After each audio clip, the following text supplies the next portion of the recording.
Hello, welcome back. It's been a while, but yeah, here we are getting back into Let's Fly Kerbal Space Program, Project SOAR. Yeah, it has been a while since I've been recording. Believe me, I have not been procrastinating. I've been busy. Ignore that, behind the curtain. Pay no attention to that save file behind the curtain. I've been doing a whole lot of preparation in anticipation of restarting my big epic scale storyline, which so long ago I started in Chapter 2 and then kind of lost our way, and I set that away, set it aside, and ceased working on it so long ago. I want to roll that storyline with Bill, Jeb, and Bob, who found the black monolith, and it gave a message, and the message was lost. I want to roll that into the existing Let's Fly Kerbal Space Program rescaled version. Call it Kerbal Space Program Chapter 3. That is my plan. And I've been doing a lot of preparation work for that. We're just about to the point where I'm ready to begin recording, regular episodes in the regular rescaled series. But for now, we need to do the next version of Project SOAR. We need to do just a general configuration, very much like the one that went before. This one, however, is going to be manned. Okay, I know I wanted to have one of these, and I know I also want to have one of these inline docking ports. What do you call it? The inline clampetron. And we'll turn it over like that. I want this one to be able to dock to the belly. I mean, that, if I remember correctly, yeah, see, that thing extends out far enough that they'll be able to dock onto that. And let's close that one. Good. Okay, so that all together, just those two parts, which is going to be necessary for this vehicle. It's 1.3 tons. So the unmanned version probably will not have this docking port, but it'll be able to carry 1.3 tons of resources. Right at the moment, I'm thinking food, water, and air for space stations or other vehicles. Let's go ahead and give it a battery. I think even though it looks kind of odd to have that battery just sticking out there like that, instead of using the procedural battery, I think I like it. I'm just doing this just as a general design rule for some of my vehicles from now on. I think I don't want to use the procedural battery. I like these, especially because I have the ones we can use the batteries from the near future technologies pack, things like that, which I really like. Yeah, I've got a whole lot more mods installed than in sometimes previously. Using the Force OpenGL trick, I've seen lots of people talking about that. I thought I'd give it another shot. I recall at some point in the past that I had tried it, and for whatever reason, I decided against it. I think I ran into just the game wouldn't play. It wouldn't work correctly with that. Obviously, that's not the case now. And let's give this one, what texture? Let's go with, let's go with Atlas. Maybe we'll alternate like Atlas texture and black to kind of keep track of where things are. Just this. Okay, let me see. How many... Grief, with max crew, 48 days? 48. Yeah, take its length down to something like that. Cut it in half. About like that. 12 days. That seems more reasonable. I wouldn't want to have Kerbal pinned up here inside a little can that size. Much longer than that anyway. Okay. I've got 3 different things that I need to incorporate into the nose of this airplane. One, I've got this docking port, which I really do. I want it to be able to dock on the belly. I don't want to put it in the more traditional fashion for reasons that will become apparent later. So I've got something that has to fit there. We also have some wings that are going to fit onto here. We have a nose cone, and we need some landing gear, the nose landing gear. How to incorporate all of those together is the difficulty. Let's grab myself a procedural real fuels fuel tank. I'm not going to be putting any fuel in it. I'm going to, again, make this one really, really skinny, like about that size. Show tank GUI. What I'm going to put in this thing is lead ballast. We'll start with 10 lead ballast. And that's just so I will have that available to adjust it later. In order to put the center of balance, put the center of mass wherever I might want it. Okay, now let's take a look at a nose cone that's going to go up in front. Let's try to play around with some of these other curves, huh? See, what I'm thinking of, usually I have my wings that go inside. And those run into problems. I know in the past when working with this thing that the animation, it gets stuck. It wedges against things and it runs into serious problems if I actually have those wings clipped inside right where they're going to be, or where the animation for the inline clampetron will encounter them. So I want to be certain that that is as far forward as I can make it. This one's going to be a procedural structural element. Get off of there. Get off there! Get off there! Well, damn it. It won't let go. There we go. Like that. And like that. Yeah, and I'm thinking our cockpit's going to sit pretty far back. So I actually want our center mass to look much further forward, but that's why we can change our lead ballast in there. Landing gear. I've got these that I put together. Small internal gear bay. It's not it won't surface attached to the nose cone, and it has to be far enough forward not to interfere with that. Adjustable landing gear small. Even the adjustable landing gear small is a bit larger than what I want to work with. No, that's not going to work. That's too big. We're going to pull this off of here. We're going to get another procedural structural part. And I'm going to stick that onto the front of that, and we're going to shrink this thing down substantially.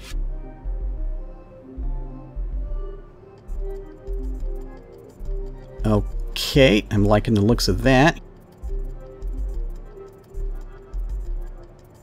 And now we get into our little landing gear. I modified this. I just took the stock squad's landing gear part, and I changed the attach node so that it's mostly, embedded inside of the part. So here we go. It's okay. Disable the brakes. Unlock steering. Yeah, unlock the steering. And you can see what that looks like if it's all retracted. Sure, that works. Let me see. What are we going to call this one? This is the Mini-SOAR. Mini-SOAR 1. Structural piece. Here we go. Procedural structural element. Thank you. Here we go. Clampetron docking port. Turn around like that. Ooh, good, huh? There's Mini-SOAR 1. The beginnings of it. Oh, you know what I was forgetting? We need to put a monopropellant tank in here. How about if I take this procedural structural element and we make that into a monopropellant tank? That sounds to me like a good idea. Monopropellant add. Yeah, I went and I did the option with the real fuels. Actually, I need to go in here. I need to remove a whole lot of this stuff. I realized what I want out of real fuels is I'm not interested in having all of these, the dozens and dozens of options of all these different fuels and all these different RCS propellants and everything. Really, what I want is I want to have a fuel, which is good for first stages. I want to have a fuel, a fuel and oxidizer mix, which is good for upper stages and orbital stuff, and also a fuel, which is I forgot what it's called, the hypergolics, the hypergolics for various probes and stuff to use. So really, I need kerosene and liquid oxygen. I need liquid hydrogen and liquid oxygen, and I need the hydrazine and I forget what the oxidizer is called for hydrazine, but yeah.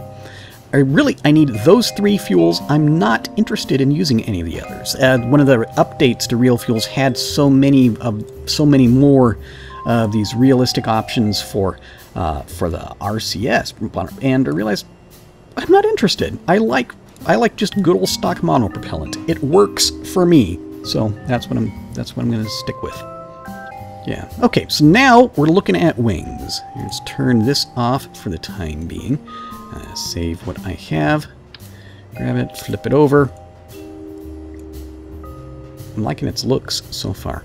So what I want to do is I'll go over here to grab myself my standard I thought I grabbed it. Grab myself my standard procedural wing. And here, let's increase this root size. I want to make this and increase the tip size.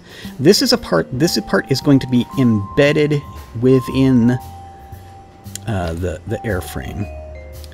This will stand in. I do not consider it to be cheating to have this entire thing clipped inside of there, as I figure it's standing in. It is representing all sorts of other internal structure. You know, it's carry-through spars, stuff that we keeps the whole structure of the entire wing inside of there. Okay. Yeah, and that's far enough forward, and that will not interfere with my clampetron. How about that? Turn our mirroring on, grab ourselves another one of these. Let's do that surface attach, and do something like that. Pick it up and put it back down. Very much like that. And move it out here. You might say, what are you doing, you weird person? All will become clear shortly. Yeah, that looks pretty cool. Let's increase the tip size. Forward like that. We could get away with increasing the root of this a little bit more. Maybe not. I'll tell you what, we could get away with increasing the tip size a little bit more. Yeah, about like that. That's good. Okay, turn mirroring back off. Now, I'm going to grab that. I'm going to put it right about here. Bam, put that right in the middle of the whole thing. Looks like my first guess is real close. We've got a little bit of an angle on it, though. Oh, I get it. It's because I was neglecting... now that looks more like a straight line. But here, I was neglecting root thickness, tip thickness, relative thickness, absolute thickness scaling. There we go. And let's go ahead and make both of these pretty much the same. We'll go with 2. I'm not certain what 2 what. There we go. Pull these off again. Put them back on again. Now that should be perfectly flat. Good. Yeah, I don't want any dihedral here at this part. Okay, now let's take another look at it. Pull that off there. Okay, and take a look at the... Yeah, look at that. Trailing edge just lines up right up with this halfway mark right there. Increase tip thickness, and that increases the root thickness of these wings. Excellent. You know what I was forgetting was room for ailerons. I actually need to scoot the entire assembly forward some. About that far. Good. Put ailerons back here. Then we'll put our fuel tanks and our actual rocket engines back here. I want to be certain that if I... Let's take a look at something. If I have a 2.5 meter part attached to the back of this, and if I put rocket engine... Oh yeah, of course it'll clear. How about even larger? How about if I got that 3 3/4? I guess. Looks like that. Yes, even that will clear. Because I want it to be able to tow other things around in orbit with our engine sticking here and thrusting backwards. Okay, so yeah, right now I keep on interrupting myself, thinking about all this stuff. Let's go with a control surface. This is going to be our ailerons. Okay, good. That'll work. And make certain that these are for roll only. Those are my ailerons. We'll stick with our default 20 degrees. And we'll put our vertical stabilizers on the bottom down here. Actually, first... Yeah, okay, so I want... First, let's go with... I want another just regular wing part like this. Stick that on there like that. Thank you. Pull it back here like this, which starts to sweep backwards some. About like that. Okay. Here's our all-moving surface. We'll put that in there like that. Thank you. Tip size is small. We can actually move this backwards some like that. Still really not liking this bend right there. Shrink the tip even more. Pull it back. There we go. That's more like it. We can actually increase the tip size some. Okay, make certain that these are for pitch. We need maximum control authority on them. That's good. Put this on here and let's rotate it. It's starting to look like maybe it's kind of wide. I don't know. I suppose I really should be looking at center mass and center lift this whole time, shouldn't I? Let's take a look at this stuff. Ah, it's already fine. Look at that. Okay, what happens if we're all out of monopropellant? Ah, and we're still fine. I mean, I could move these things even further forward, but then we run into the possibilities of this thing interfering with our wings. Let's actually try it and see if that'll happen. Pull those off. Oh no, look how much. No, those get into the. Now see, if I pulled those off, then I put that there, then the wings would be certainly interfering with that clampetron. Or actually, I think of what. Yeah, I remember how I did this. I'd stick that in there and give it a rotation in this direction. Yeah, like that. Shrink the tip down, pull it this way. And they don't have to be very big at all. And there's our vertical stabilizers. Yeah, I'm looking at it this direction, so I know that there's no chance of these things dragging on the ground. If our landing gear is tall enough to avoid this part dragging on the ground, then I know these are not going to drag upon landing. Do our twin rudders on there. While I'm thinking of it, make those control. Yaw, probably actually. Let's shrink that down. Let's give them like 10 degrees of control travel. And yeah, these things don't have to be very big at all. Again, let's take center mass. Center of lift. It's still good, but just barely. Yeah, I'm probably going to do things to the nose up here. Probably lengthen. We're going to take I want to put my lead weights further forward. And it's important that you can make a procedural structural part that looks appropriate, but the game doesn't know that it's acting as a nose cone, and it won't be perfectly aerodynamic. All right, length. Okay, that's looking pretty close. Okay, and that'll give us more control over the center of mass. I think that's acceptable. This Giselle. That upper Mach 20 at an angle of attack of 20 degrees. Sweet Mach. Yeah, 20 degrees. Stuff happens down here at the lower numbers, but that's all perfectly stable. Because this thing be pitching up with a pitch setting of 30. See what that does. Yep. I like that. And you can see, that's interesting. Look what that did. Just on the edge of stability, but in this case, the whole vehicle will be in an attitude like that, remember. Yeah, so that'll still work. Here, actually, I'm going to take a little bit of break. Yeah, we'll stop recording. I'll come right back. Yeah, I took a little bit of break and I went and watched some of what I just did. Let me tell you, if you've never tried, recording yourself talking about, talking while trying to think through a problem, go back and look at it and look at what you said, look what you did, and watch what you thought. Try it. Things become clear. Okay, first off, the thing needs more weight in the nose, and this was a foolish decision in not moving these because of the issues with this. Okay, I don't want the wing structure intruding into the docking port. Guess what? This is a procedural part. I can just make it longer. There. Now, these parts will not intrude into the docking port. How about that, huh? All right, put that onto there like that. Pull that off. And there is more weight further forward.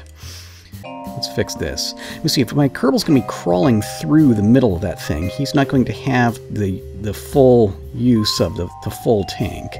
What will he have? 40%? Yeah, let's call it. Come on, 40? Yeah, 40. Show tank GUI. So, still available 547 liters. He can... No, that was wrong. So he can still... Yeah, let's keep our 200 monopropellant so he can do lots of stuff with that. There we go. Good. Okay, now let's take a look at our weight. Yeah, so that moves it forward. What's our vehicle weigh right now? It weighs 7.3 tons. Okay, that's looking better. 7.3 tons. And, yeah, one issue that is happening, if you just take a look at it here, it has too much wing. You can just eyeball in it. Just looking at the proportions to it, I've got too much wing. Those wings are too heavy, and it doesn't need that much lift. So let's fix that problem. Let's just make all of our wing sections shorter. Shrink that in there like that. Shrink these guys down there like that, so they're still angled back. And that, just in previous experience with various delta wing type vehicles, that looks a lot more reasonable. Yeah, that's looking more reasonable. Let's adjust these ailerons while I'm here and thinking about it. That's good. Okay, so what's our mass now? We're down to 6.2.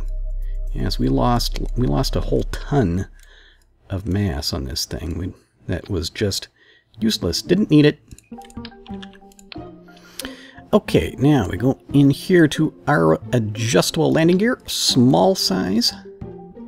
I'll put that on there like that. Oop, nope, no. Here, yeah, it's closer to what I'm after. You turn it around like that. Oh, that looks better, doesn't it? Okay, now let's adjust our hang on here, raise gear, low gear. Where did I was supposed to have an option to change the angles and stuff, and I worked with this mod once before and I had that, but now I do not have that option. And I'm back again. I believe we resolved the issue. I had installed my mods in the wrong order. Now I have this whole adjustment show. Why are these things... That's not right. Both these wheels are pointing like the wrong way. Tell you what, we're going to get rid of that. It probably got confused whenever I installed them and I had the other part, the wrong plugin installed. Here, I'll put that right there just for the time being. Turn my center of mass back on. Pull these, flip them around, not that way, flip them around that way. So we'll be in here real close to our vertical stabilizers, slightly aft of the center of mass. Okay, now, see if I need to have my wheels facing. Can we just do an auto-align wheel? That does not appear correct. Hello? Alright, we'll do it. We'll do it manually. Well, first off, do we want to angle our landing gear out any further than that? Might as well, huh? Give it 10 degrees. Like so. Ooh, I think I like that. And we see it's already... Actually, we don't need to mess with the leg height, because that appears to be working correctly. Let's go with a wheel angle.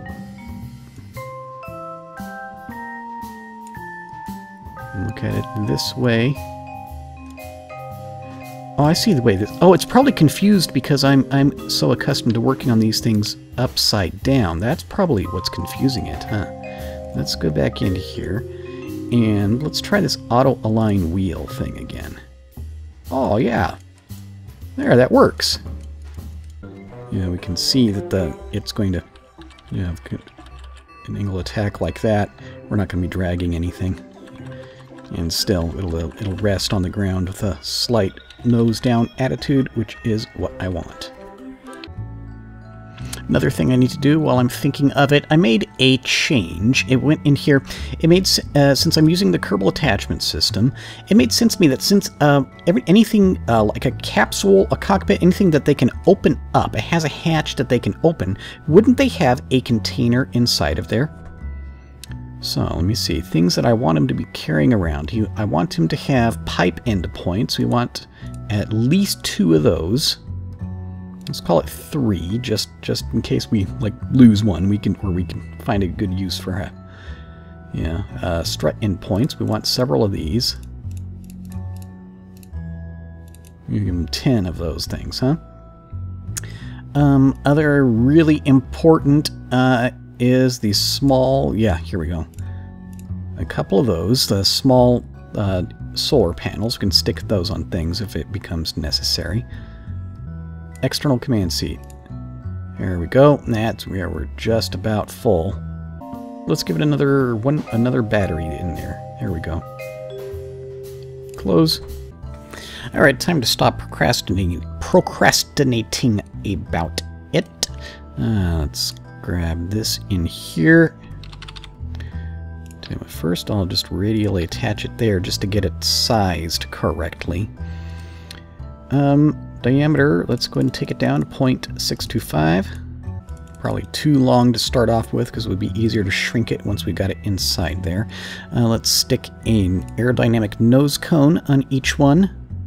Diameter 0.625, length. Yeah, that's about right. Play with textures. We'll do this one. Make this one also be black. Good. No, shiny. Can't make up my mind about anything. Or actually, if I'm going to be doing this, maybe I can play around with this other. I really like this other texture that this guy came up with. Yeah, here we go. Atlas 5. Okay, so now, let's see, we'll need part clipping is enabled. Because I want to put this thing inside the wing. All kinds of stuff is attached here. Here, let's pull that back out, take a look at that. That's not so bad, just like that, huh? Let's go ahead and stick some engines on there. This little guy, we end up using this for a lot. I use it in the engine on a whole lot of my dart stages. And we'll say that this one, yeah, is running liquid hydrogen and oxygen. And so we'll give this liquid hydrogen and oxygen. So already, what, Delta V, Mare Paltry 300A. What happens if I pull this off? If instead we mount it like that. Oh, that looks like crap. I hate that. That absolutely sucks. I need to make this part up here a fuel tank and make this part here a fuel tank. That's what I need to do. Okay, pull that off of there. Here we go. We want to go ahead and give this one its copper color. Yeah, like that.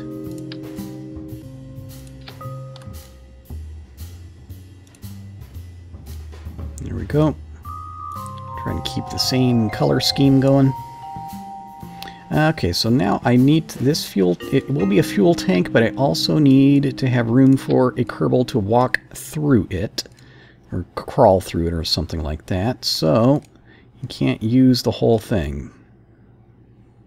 50% of it can be a fuel tank. And back again. We went and I realized that I'd screwed up the config file for crossfeed enabler. So now crossfeed is enabled. And look, we have 663 meters per second of delta V in this vehicle. It burns for a little less than a minute, just about 50 seconds. Which I believe is sufficient. Recall that, you know, whenever this thing is actually getting up into orbit, the way it's going to work, we'll have a fuel tank back here, and it's going to be using this, you know, that thing will be however long it needs to be. We'll be using it like the old days with the space shuttle external fuel tank. Just before we get into orbit, we'll detach that and we'll drop that fuel tank. And so the remaining fuel will be used to do that final little bit to circularize the orbit and for various orbital maneuvers and also for a re-entry burn. And not forgetting that we still have 200 monopropellant, and I actually don't know how much total delta V we get out of that. So yeah, consider 50 meters per second delta V to do the circularization. I'll need to reserve 100 for my re-entry burn. That gives me 500 to use for orbital maneuvers, not counting whatever I get from the monopropellant. I think that's enough. Thrust to weight ratio 1.3, which is very comfortable. Yeah, okay. Yeah, I did one thing. I rotated these parts a little bit, so now, since our center of mass is slightly below the actual middle of the vehicle, also now our center of thrust is. So that lines up nicely. I'm pretty pleased with that. Let me see. Center of mass, center of mass. Come on, center of mass, center of lift. This remains. It's kind of dangerously close to each other. But one thing that will help is as it flies. I mean, this tank will empty first, so that moves forward, and probably in this tank it'll tend to empty that one next, and then it'll move back to these guys. So it all moves around. I believe it'll be workable, and we can actually manually move whatever fuel remains to stuff up into the nose. Yeah, okay, so there is the Mini-SOAR. I believe we are set to go for a first test flight. Let's close that. Oh, wow, that thing's getting huge. I need to go in there and prune some of the resources it gives me. There's only one that I'm really going to be concerned with, which is the fuel. For this flight, anyway.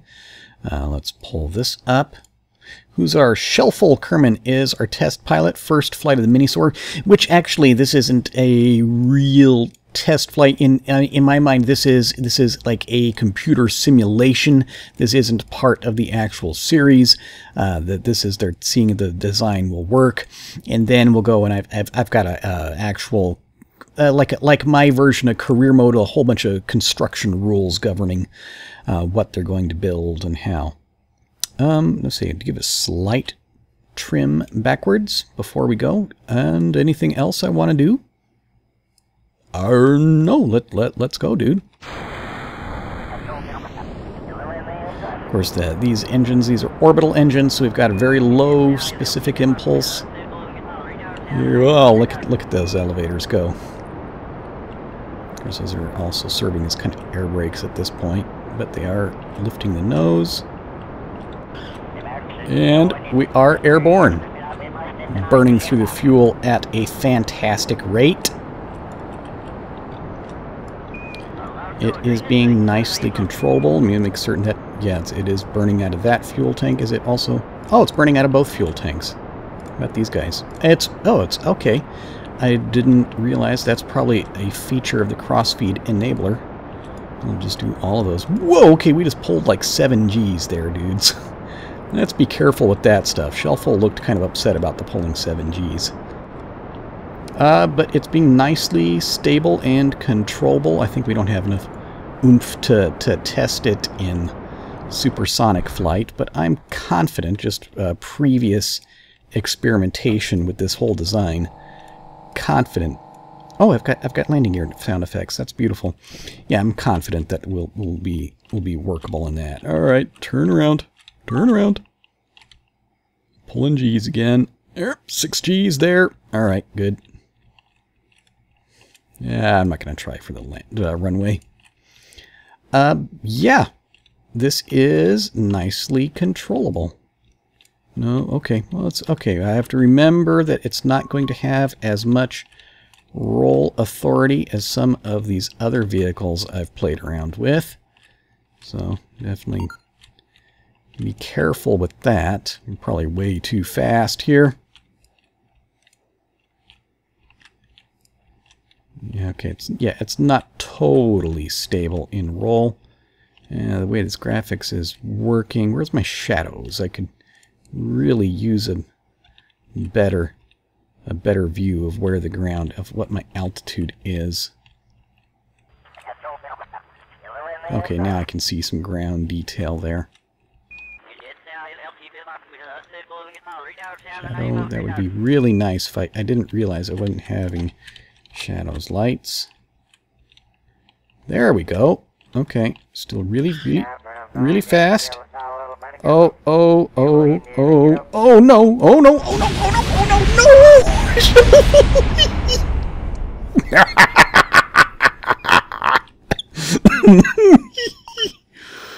Oh, poor Shelful. I believe... Oh, wow, okay. This was largely my problem, was not understanding how high I was and not slowing down enough before landing. This was not a fault of the design. This was just pure piloting fault. I suppose I could blame it on Shelful, but that wouldn't be fair. This is all mine. I believe the design is sound. The vehicle is sound. So, next step is we're going to take a look at putting a launcher together and get it in space. But that's going to be next time. Yep. For now, we took off. We landed. We did land before we crashed. So, that was good. Okay. Yeah, it's going to be a good vehicle. We'll work on it later. I'll talk to you then. Goodbye.